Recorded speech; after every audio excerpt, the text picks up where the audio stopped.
Matrix already theory सारी खत्म कर दी है, एनसीईआरटी पूरी हो गई, आधी शहरों में लगभग आप लोगों ने कर दी, टेस्ट भी ले लिए काफी।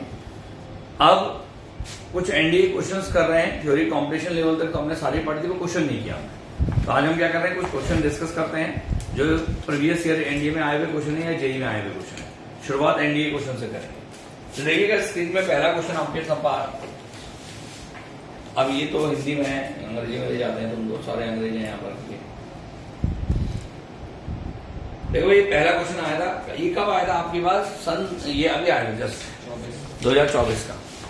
और सिर्फ और सिर्फ 1 मिनट का टाइम दूंगा आप लोगों को सोचने के लिए। सोचो, let A and B matrices of the order 3/3 if determinant of A is equal to 1/2√2 and determinant of B is equal to 1/729, then what is the value of 2B है adjoint of 3 है। तो बताइए कैसे करें, लगाइए भैया।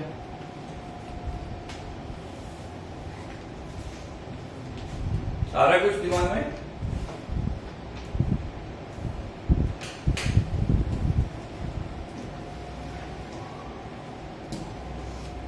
वो वाली लगेगी mod a to the power n-1 का। चलिए कोई नहीं, मैं बता रहा हूँ कौन सा लगेगा। बिल्कुल प्रॉपर्टी वैसे कुछ लगनी है, पर एग्जैक्टली लगनी क्या है ये बताओ ना।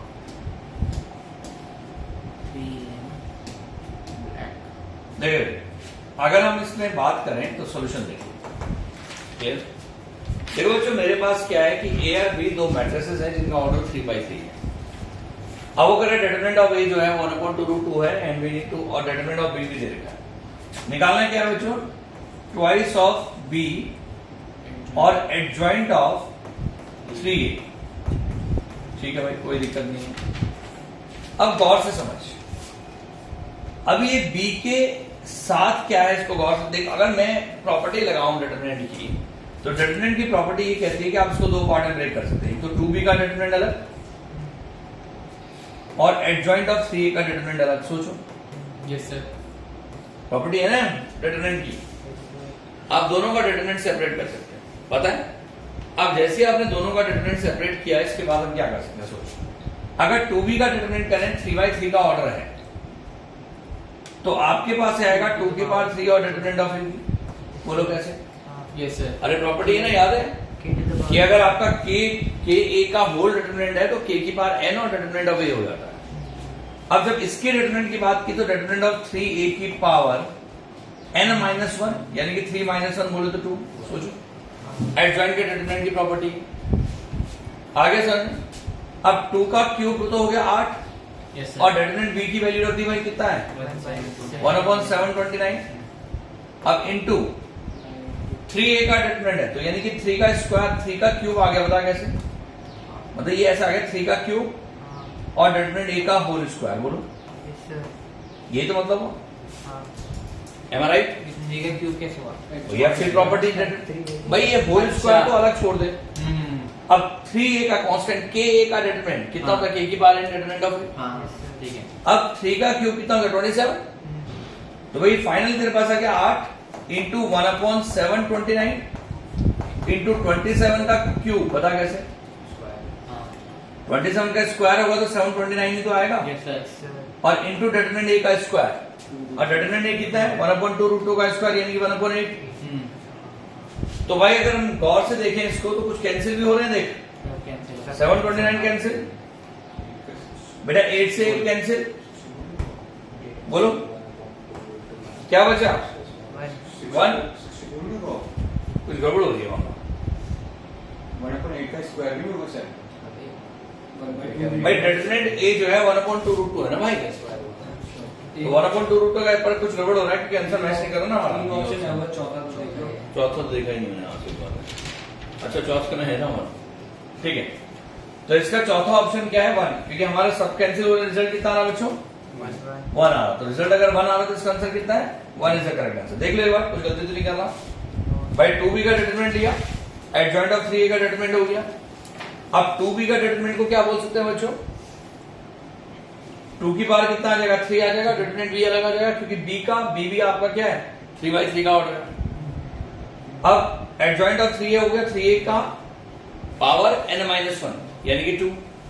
अब 3a 3 का स्क्वायर कितना होता है 9, मतलब ये हो गया ना 3 का cube determinant of A whole square, 3 का क्यूब का स्क्वायर यानी कि 3 के पावर 6 कितना होता है बच्चों 27 into 27 and that will be 729, वो कैंसिल हो गया। डिटरमिनेंट ए की वैल्यू रख दी हमने 1/2 उसका स्क्वायर किया 1/8 कैंसिल हो गया, ठीक है 1 आएगा आंसर। तो इसका डी आंसर है और डी कितना है बच्चे 1 is the correct answer, got it और नॉट? ठीक है भाई, तो 1 इसका आंसर है। अच्छा question, it's a good question. देखो बहुत मुश्किल सवाल नहीं आते भाई आप लोगों को, ठीक है ना, बहुत मुश्किल सवाल आपके नहीं आते, अगर थोड़ा बहुत भी आप दिमाग लगाएंगे तो इजीली यू कैन डू। आगे भी समझ में आ गया? Yes sir. क्लियर है? तो रिजल्ट कितना आया बच्चे तुम्हारे पास? बोलो 1 इज द करेक्ट आंसर। हटा दो से,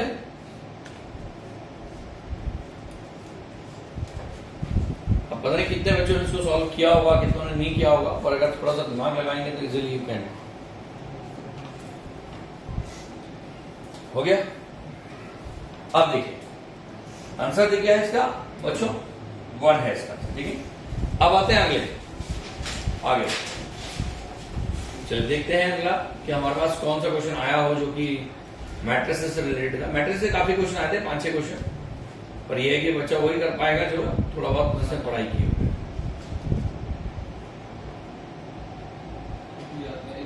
अब जैसे आपके पास 11th क्वेश्चन है, उसने consider the following statement in respect of 2 non singular matrices. अब वो कह रहा है इनमें से कौन सा सही है, स्टेटमेंट दे रहा है इनमें से कौन सा सही है। देखो ऑप्शन क्या है, how many of the above are correct, none, only 1 statement, only 2 statement, all the 3 statement. Option क्या है, कोई भी सही नहीं है, कोई एक स्टेटमेंट सही है, दोनों 2 सही है या तीनों सही है। तो चेक करो, बताओ कौन सा स्टेटमेंट सही है। भाई पहले वाला तो गलत है भाई, एडजॉइंट ऑफ ए बी पलट जाता है इसमें, adjoint of B into adjoint of A होता है, बताया ना। अगला बताओ, ए बी का एडजॉइंट या बी ए का एडजॉइंट क्या सेम बात है? निकाल सकते हैं ना, ऑर्डर तो हमें देखने का। ए कोई मैट्रिक्स मान ले 2 1 3 2, बोलो बच्चे। Yes sir. और बी कोई मैट्रिक्स है, वो है 5 3 और 2 और 1 मान लीजिए, क्लियर है।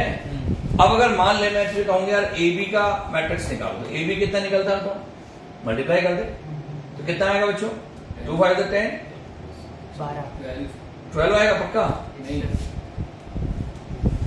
हाँ 12 आएगा, ठीक है। अरे फर्स्ट रो फर्स्ट कॉलम आएगा ना, अब फर्स्ट रो सेकंड कॉलम है 2 3 6 और 1 7 आएगा, बोलो। उसके बाद सेकंड रो फर्स्ट कॉलम आएगा तो कितना आएगा बच्चे, 3 5 15 प्लस 4 यानी कि 19, और सेकंड रो सेकंड कॉलम तो कितना आएगा 2 1 2 और 1, नहीं क्यों आएगा, सेकंड रो सेकंड कॉलम आएगा ना भाई। अच्छा इसका सेकंड रो इसका सेकंड कॉलम 9 प्लस 1 11, बोलो ठीक है था। अब ए बी तेरे पास आ गया, बी ए निकाल, बी ए कितना आएगा बच्चे, निकालो बी ए, मल्टीप्लाई कर फर्स्ट रो फर्स्ट कॉलम कितना आएगा 5 2 10 और 9 19 आएगा, बोलो। फिर उसके बाद कितना आएगा, फर्स्ट रो सेकंड कॉलम तो 5 5 6 11, फिर सेकंड रो फर्स्ट कॉलम 2 2 4 और 3 7, फिर सेकंड रो सेकंड कॉलम 4 आएगा क्या, 4 आएगा सेकंड रो सेकंड कॉलम। अरे ठीक है। Yes sir.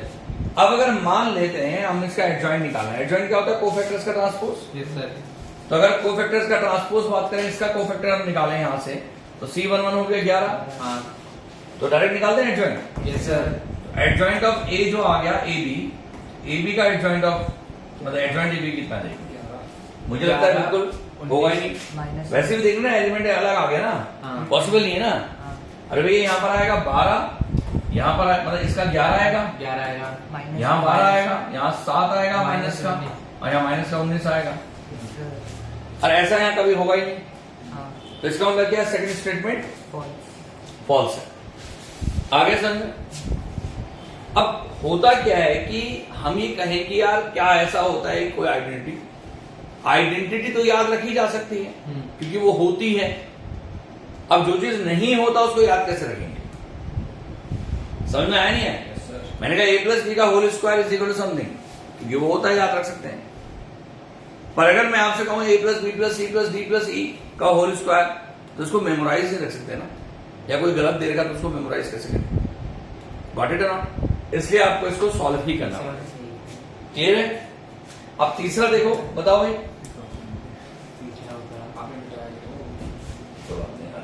डन था, ऑप्शन था वो, तो एग्जांपल कोई भी दे सकते हो। तुम अपने हिसाब से कोई एग्जांपल लिख सकते हो। अगला बताओ भाई, कैसे यार A B into adjoint of A B, इसको तो बड़ा आसान है। तो वो तो वही अच्छा, एक बात और है, कहता है is null matrix of order N, तो सही है ये तो। हाँ, कैसे पता है? क्योंकि वो जो अब हम उसे अब ए बी को तुम एक्स मान लो ना, हाँ, ए बी को एक्स मान लो, तो किसी एक्स को उसके एडजॉइंट से मल्टीप्लाई किया जाए तो उसका मैट्रिक्स। तो वो बराबर आता है एक्स का डिटरमिनेंट इंटू आई एन। ये तो प्रॉपर्टी है ना भाई। Yes sir. और एक्स का मतलब ए बी है, क्या फर्क पड़ता है? हाँ, तो अगर ये इसके बराबर आता है, जब इसको इधर लाएंगे तो क्या हो जाएगा? इक्वल टू जीरो हो जाएगा। जीरो बोले तो नल मैट्रिक्स हो जाएगा, यानी कि third is the correct answer, first is the correct, second is wrong. First गलत है सर। फर्स्ट हाँ, फर्स्ट भी गलत है, सेकंड भी गलत है, सिर्फ थर्ड सही है। एक ही स्टेटमेंट, यानी कि only one statement is correct. इसका ऑप्शन क्या है? Only one statement is correct. Got it? आप समझ सकते हैं कि कितना इजी क्वेश्चन था। ये देखो कौन सा ऑप्शन सही है इसका? Only one statement. ठीक है, अगला देखो, ये 2024 का एनडीए का पेपर है भाई, याद रखना। ठीक है ना, बहुत नहीं पुरानी बात नहीं है, 2024 की बात है जस्ट। चलिए अगला प्रश्न तुम्हारे समक्ष है, देखो इधर देखो बच्चों, 12th। अरे यहां देखो, 12th वाले में भी तीन ऑप्शन है। कहता है कौन सा सही है? पहले दो, दूसरा तीसरा, पहला तीसरा, या पहले तीनों? तो ये है, consider the following statement in respect of the non singular matrix, मतलब उसका डिटरमिनेंट जीरो नहीं है। नहीं, ऑफ ऑर्डर एन। तो बताओ भाई कौन सा सही है इसमें तीनों में से? पहला सोचो भाई, A into adjoint of A का transpose is equal to A into adjoint A का होल ट्रांसपोज। तो पहले तो आप ये सोचो कि एडजॉइंट ऑफ ए, पहले हम एडजॉइंट निकालें फिर ट्रांसपोज करें। सेम बात है। मान ले ए कोई मैट्रिक्स है, अब वो मान ले तुम्हारे पास है, सुनिए ध्यान से, मान ले 2 3 5 9 है, ये कोई मैट्रिक्स है। तो अगर इस मैट्रिक्स का मैं एडजॉइंट निकालूं तो क्या आएगा बच्चों? एडजॉइंट ऑफ ए का तो कितना आएगा? 9। भाई यहाँ 9 आएगा, यहाँ 2 आएगा, यहाँ पर -3 आएगा, या -5 आएगा। बोलो ठीक है, यस सर। ये एडजॉइंट ऑफ ए आ गया। अब अगर मैं पहले अब एडजॉइंट ऑफ ए का अगर मैं होल ट्रांसपोज करूं तो कितना आएगा? 9 -5 -3 2, ये तो आएगा। अब मैं ए का ट्रांसपोज करता हूं पहले, तो कितना आएगा? 2 3 5 9। और इस ए के ट्रांसपोज का एडजॉइंट निकालता हूं तो कितना आएगा? 9 2 और -5 और -3। कुछ गड़बड़ नहीं हो रही? वो सर, क्या- सर ऊपर गलत हो गया फैक्टर ना, गलत है। वो 9 -5 आएगा ना कॉलम में, फिर वहाँ -3 हाँ, यही गलती होगी ना। ड्रॉअर एक्चुअली क्या होता है, ट्रिक देखो क्या है, सुन। पिछले वाले में ट्रिक ये है, हाँ पिछले वाले में भी गड़बड़ हो जाता हो, वो ट्रिक ना पिछले वाले में भी गलती हो गई थी। देखो ट्रिक क्या है, ये इधर अगर मुझे एडजॉइंट निकालना हो तो बड़ा आसान है, इन दोनों को पलट दो और इन दोनों के साइन चेंज कर दो। 2/2 की ट्रिक समझ में आया नहीं है? Yes sir. तो जब इसको हम ट्रांसपोज करेंगे तो कितना आएगा? 9 -3 -5 और 2। बोलो ठीक है ना? इन दोनों को पलट दो और इनके साइन चेंज कर दो एडजॉइंट निकालने की करेक्ट। Yes sir. ठीक है ना? वो पिछले वाले में भी गलत हो गया था। खैर वो एग्जांपल था तो उसमें कोई बड़ी दिक्कत नहीं है। देखिए अब एडजॉइंट ऑफ ए ट्रांसपोज की अगर हम बात करें क्या आएगा बच्चों? 2 5 भाई एडजॉइंट ऑफ ए ट्रांसपोज की बात करेंगे तो ए का ट्रांसपोज ही आ गया, हाँ। तो 9 यहाँ आएगा, 2 यहाँ आएगा और -5 और -3 हो जाएगा। बोलो समझ में आया? देखो क्या दोनों सेम है? Yes sir. तो मैं क्या नोटिस कर रहा हूं, चाहे मैं ट्रांसपोज करने के बाद एडजॉइंट निकालूं या एडजॉइंट निकालने के बाद ट्रांसपोज करूं, एक ही बात थी, ये मैंने लिखा है भी था। तो अगर ये दोनों चीजें सेम है तो यार ये तो ये पहला तो बिल्कुल सही हो गया ना, हाँ Yes, sir. क्योंकि एक ही तो गुणा कर रहे हैं, ये दोनों तो सेम हो गया ना, नहीं आई बात समझ में? yes, sir. क्लियर है? Yes, sir. तो ये पॉसिबल है। अगला बताओ सेकंड वाला, True. हाँ, कहता है अगर a स्क्वायर a के बराबर है तो a is identity matrix of order n। True. देखो यार होता क्या है ना, सुनो सुनो, अगर a आपका आइडेंटिटी मैट्रिक्स है तो a स्क्वायर a के बराबर होगा, सही बात है, ठीक है। तो उसने कहा अगर a स्क्वायर a के बराबर है तो a एक आइडेंटिटी मैट्रिक्स होगा जिसका ऑर्डर n होगा। तो ये बात तो अपने आप में सही है, पर a स्क्वायर अगर a के बराबर हो तो कोई हमेशा जरूरी नहीं कि ये आइडेंटिटी मैट्रिक्स हो। a स्क्वायर अगर a होगा तो हो सकता है a आपका आइडेंटिटी ना हो, a आपका आइडेम्पोटेंट मैट्रिक्स हो। आइडेम्पोटेंट में क्या बताया था मैंने, a square is equal to a होता है। अब उसने कहा अगर a square is equal to a हो then a is identity matrix, तो अपने आप में ही क्या हो गया, गलत हो गया, क्योंकि हमेशा नहीं होगा ना। अरे ऑलवेज की कंडीशन को सेटिस्फाई करना चाहिए ना, नहीं समझे? yes, sir. भाई a आइडेंटिटी होगा 100% a स्क्वायर a के बराबर होगा, सही बात। और उसने कहा a square, if a square a होता है then a is identity matrix, तो कोई जरूरी नहीं है, हो सकता है वो आइडेंटिटी ना भी हो। आइडेम्पोटेंट केस में होता है ना ऐसा, a स्क्वायर a के बराबर होता है। अगले में कह रहा है थर्ड वाले में, अगर a क्यूब a के बराबर हो तो फिर से वही सेम चीज, a आपका आइडेंटिटी होगा। हो भी सकता है। तो a क्यूब आपका अगर a के बराबर हो तो a आपका आइडेंटिटी हो भी सकता, नहीं भी हो सकता। क्यों?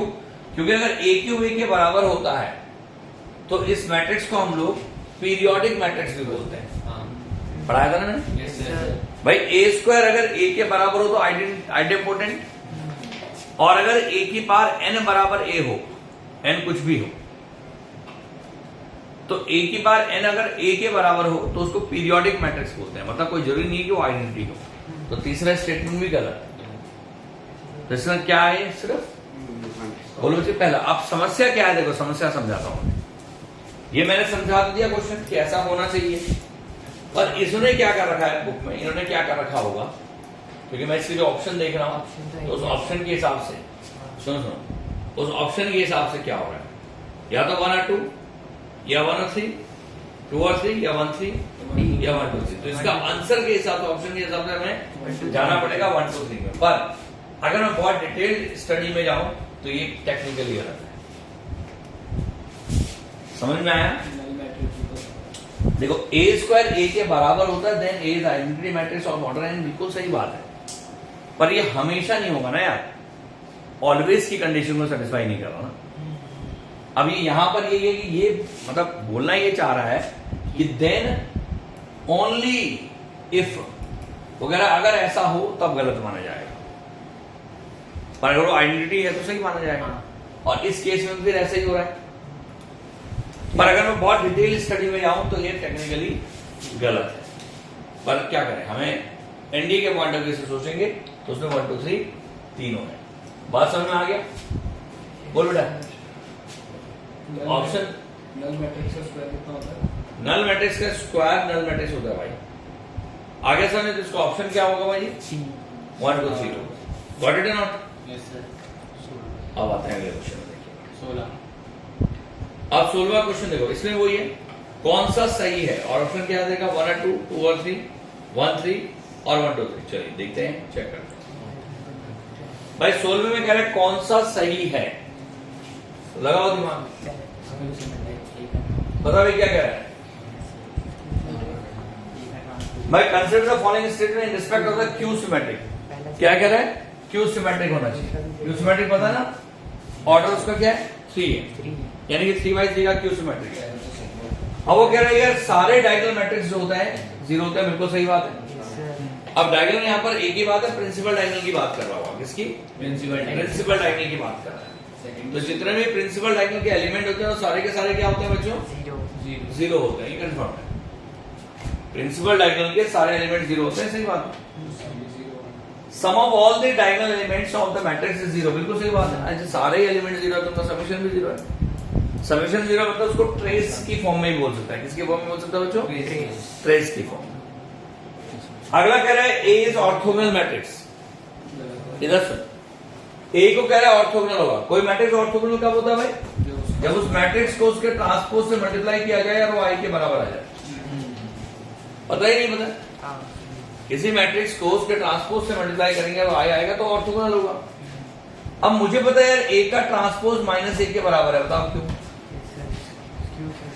Q symmetric. अब क्यू सिमेट्रिक है, ए का ट्रांसपोज अगर ए के बराबर है तो क्या ए को अगर ए ट्रांसपोज से मल्टीप्लाई करेंगे तो आई आएगा? एक काम करते हैं, चेक कर लेते हैं 3/3 कैसे। जस्ट ए को मैट्रिक्स ले ली, ऑर्थोगोनल का मतलब समझते हैं, ए ट्रांसपोज इनटू ए। तो मैंने क्या किया, एक मैट्रिक्स ले लिया ऑर्थोगोनल, जैसे मान ले क्यू सिमेट्रिक 2 3 -2 0 और 1 -3 -1 0। बोलो ठीक है, एक क्यू सिमेट्रिक। डायगोनल एलिमेंट से अगर एक भी जाता है 0 हुआ तो एक भी ज्यादा 0 हुआ डायगोनल के अलावा, डायगोनल के अलावा कोई और भी 0 चलेगा, चलिए ना। और फिर उस केस में ये अगर 0 होता है यहाँ भी 0 होना चाहिए, ठीक। क्योंकि वो कहेंगे।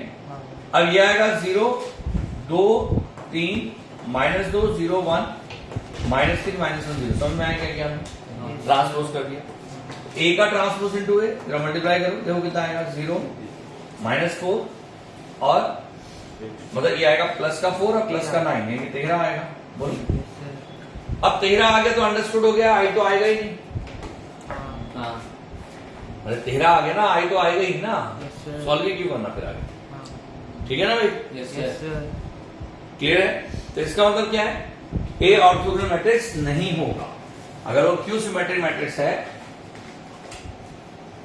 तो वो ऑर्थोगोनल नहीं होगा। बात समझ में आ गया? Yes sir. क्लियर है? चलिए देखिए, अब इसके अगला क्वेश्चन हो गया ना।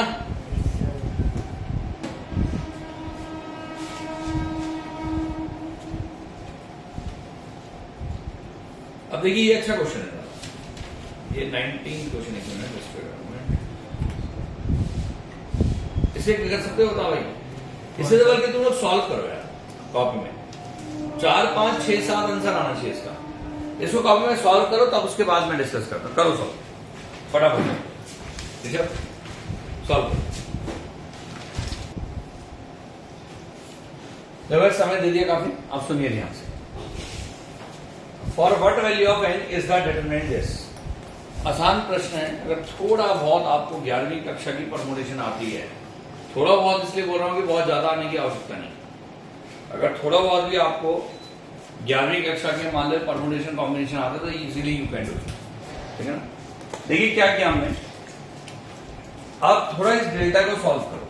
इस डेल्टा की वैल्यू क्या है? 9c4 बोलो, 9c3 10cn -2 बोलो, ठीक है ना? Yes sir.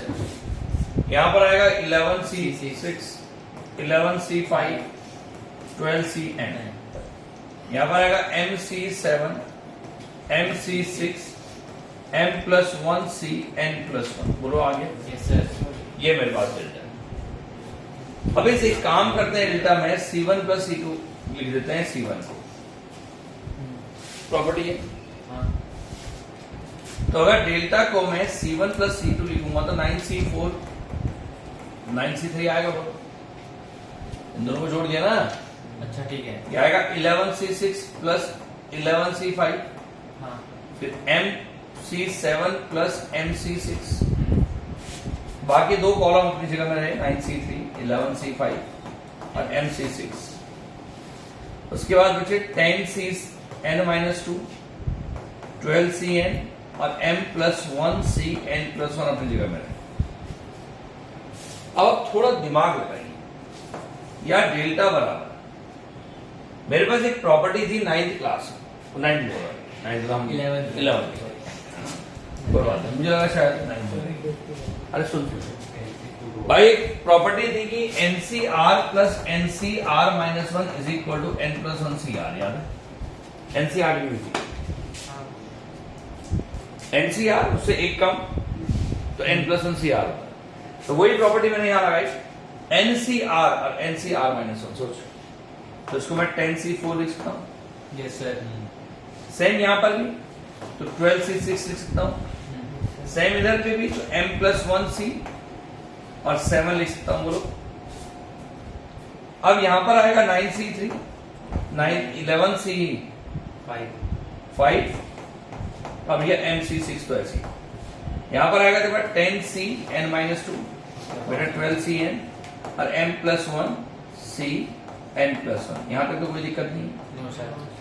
अब इसको गौर से समझो कि अगर इसकी वैल्यू 0 है जैसे कि दे रखा है, तो अगर 0 है तो 0 इसकी वैल्यू तभी हो सकती है जब दो रो या दो कॉलम आइडेंटिकल हो जाए, यस सर। एक जैसे हो जाए। हाँ क्योंकि मैं आइडेंटिकल वर्ड जानबूझ करके यूज कर रहा हूं, क्योंकि मैं इसकी पहली कॉलम और दूसरे कॉलम को, अगर तीसरे कॉलम को सॉरी पहले कॉलम और तीसरे कॉलम को गौर से देख रहा हूं, तो मैं क्या नोटिस कर रहा हूं 10C4 10Cn-2।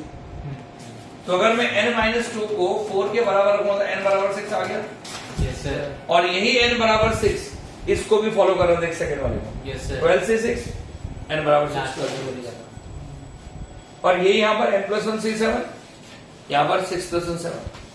समझ में आया? तो आंसर क्या है इसका बच्चों? 6 is the correct answer. Note करिए इसको, फटाफट अच्छा क्वेश्चन।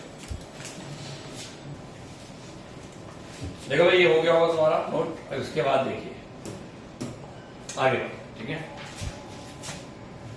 देखिए बहुत मुश्किल नहीं था सवाल, आप इजीली कर सकते थे इस क्वेश्चन को। जैसे क्वेश्चन ये है बच्चों, तो जरा इसको भी ट्राई करिए। कह रहा है यार ABC इज अ ट्राइंगल,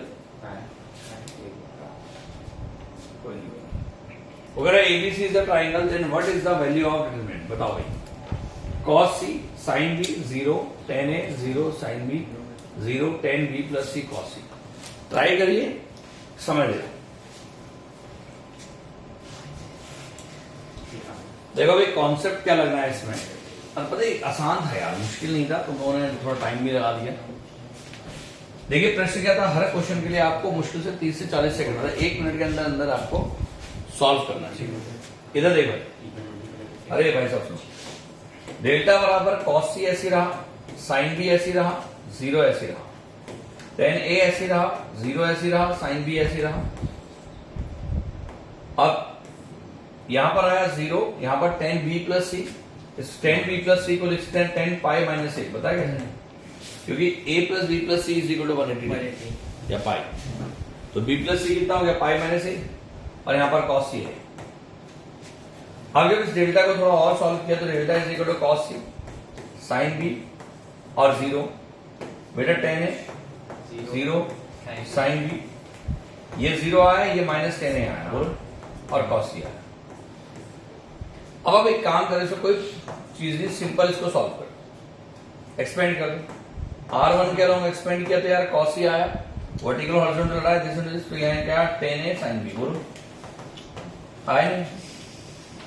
फिर बेटा माइनस का साइन भी, फिर इसके वर्टिकल हॉरिजॉन्टल हटाए, tan A cos C minus 0 हो जाएगा। यार गौर से अगर इन दोनों को देखें तो सेम चीज तो है, और सेम चीज तो डेल्टा बराबर 0 आ गया बाद में। Yes sir. 0 से करेक्ट आंसर कितना मुश्किल है? हाँ ठीक है। ठीक है ना, it's a very simple question. नहीं भाई जी इजी था तो इजी होना भी चाहिए था ना। हो तो गया। हाँ लगाया तुमने कम से कम 4-5 मिनट। अच्छा आप भी टाइम ऐसा बोलो ना, टाइम ज्यादा आया आप। समय पे देखो यार, अगर आप टाइमली नहीं करते हैं ना क्वेश्चन तो एनडीए क्रैक नहीं हो सकता। एनडीए क्रैक करने के लिए ये इंपॉर्टेंट नहीं कि आपको 120 क्वेश्चन आते हो, एनडीए क्रैक करने के लिए ये इंपॉर्टेंट चीज है कि 2.5 घंटे में 120 क्वेश्चन आते हैं। तो आपका क्रैक करने के लिए समय बड़ा मैटर करता है, ठीक है? क्योंकि क्वेश्चन तो लगभग सबको आते हैं भाई, ऐसा नहीं होता कि यार बच्चों को क्वेश्चन ना आए, इतना टिपिकल पेपर थोड़ा ना आता है। चलिए देखिए अगला हटा दो फिर। Yes sir. समझ में आ गया बच्चों? सिंपल सॉल्व किया। अब देखिएगा नेक्स्ट क्वेश्चन। अब अगला पेपर तो तुम्हारा, अगला क्वेश्चन जो तुम्हारे पास आया है इसका मैट्रिसेस का बच्चों, इसको मैं एक मिनट देखता हूं कौन सा है। देखिए 25वां क्वेश्चन तो है, पर ये एक्चुअली क्वेश्चन जो है ना 25th, ये मैट्रिक्स का नहीं है पूरी तरह से।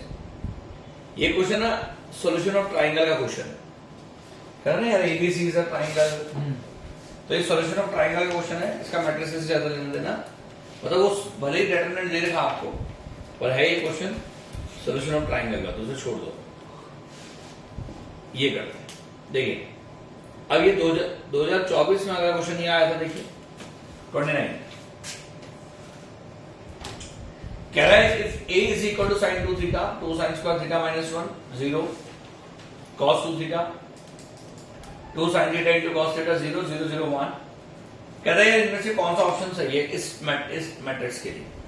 तो जरा स्टार्ट करते हैं, करिए इसके लिए समझ दे रहा हूं। और ऑप्शन क्या है देखिए, ऑप्शन है फर्स्ट ओनली 1 and 2, 1 and 3 और 2 and 3। चलिए करिए ट्राई।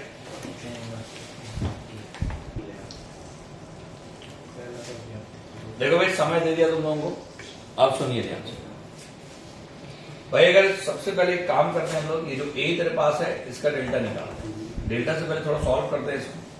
भाई sin 2 थीटा है, बल्कि ए को ही सॉल्व करते हैं ना।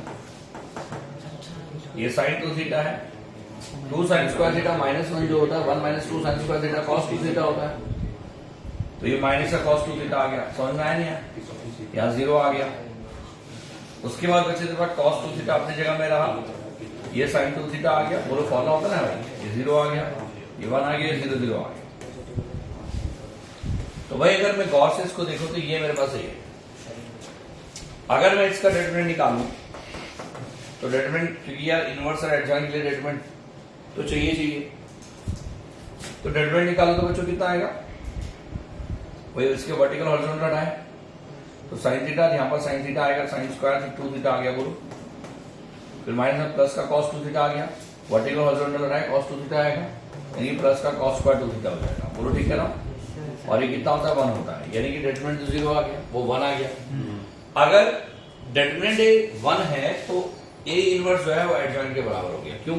एडजॉइंट ऑफ ए अपॉन वो होता है एडजॉइंट अपॉन डिटरमिनेंट। अब डिटरमिनेंट तो 1 है, तो यानी कि ए इनवर्स एडजॉइंट के बराबर आ गया पहली चीज। दूसरा सही नहीं है क्योंकि ए को कह रहा है क्यू सिमेट्रिक, और क्यू सिमेट्रिक के लिए प्रिंसिपल डायगोनल 0 होने चाहिए। यहाँ ऐसा नहीं है, इसका मतलब ये आपका क्यू सिमेट्रिक नहीं है। अब बारी आई आखिरी वाले की, तो कहता है यार ए इनवर्स क्या ये ट्रांसपोज के बराबर होगा, चेक कर लेते हैं। पहले हम एक काम करते हैं, ए का ट्रांसपोज निकालते हैं। आसान तरीका क्या है, आप ए इनवर्स मत निकालो, ए का ट्रांसपोज निकालो। इसको ट्रांसपोज करेंगे कितना आएगा, sin 2 थीटा माइनस का cos 2 थीटा 0। बेटा cos 2 थीटा sin 2 थीटा और 0 0 1। बोलो ठीक है? ये मेरे पास आ गया। अब हम एक काम करते हैं यार, सिंपल इसका कोफैक्टर्स निकालते हैं, देखते हैं कि वो ए ट्रांसपोज के बराबर आएगा नहीं आएगा। कैसे निकालते हैं देख समझ भाई। C1 1 आएगा, उसकी जगह वो आएगी। तो अगर मैं देखूं तो sin 2 थीटा आ रहा है पहले, sin 2 थीटा है ना बीच वाला। हाँ sin 2 थीटा है बिल्कुल।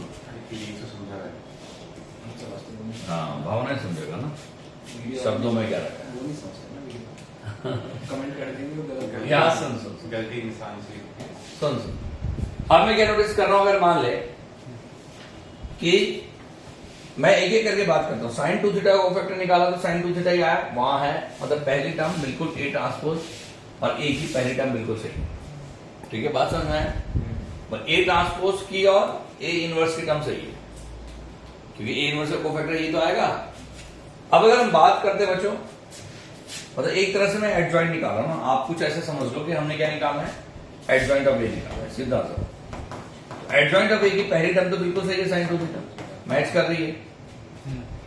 अब क्योंकि एडजॉइंट तो इनवर्स के बराबर है ना, तो चाहे यहाँ पर एडजॉइंट लिखो क्या फर्क पड़ता है।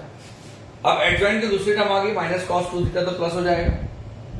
वर्टिकल हॉरिजॉन्टल आया, cos 2 थीटा आया, प्लस का cos 2 थीटा।